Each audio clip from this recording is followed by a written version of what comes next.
Morning sir. Good morning. আপনারা সবাই আছেন, বসেন।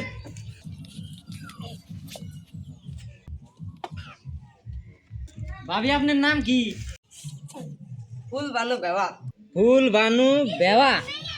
আপনার নাম কি? রুকিয়া বেগম। স্যার 30,000 উপরে কিস্তি দেওয়া যাবে না? না, 30,000-এর উপরে তো কিস্তি হওয়া না। ফার্স্ট কিস্তি 30,000-ই না লাগবে।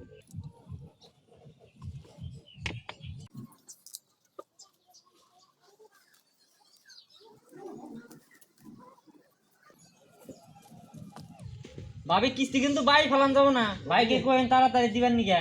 বাবা দেন আমার কিস্তি হয়নি, আমার তো বয়স বেশি হয়ে গেছে গা। দেখি আনের আধার কার্ডটা দেখি। আনের কিস্তি না কি করবেন চাচি? আনের না বয়স পার হয়ে গেছে। আমার জামাই নাই গো, কামাই করে খাহারি না। আনের কিস্তি কেন মারবো? আনের কো কিস্তি দিব না। মাগো, আনের কিস্তি হবো না, বুঝছেন? থাকেন, আমি যাই গা। যদি আপনি কিবা কিছু করা হারি দেখমুনি আমি।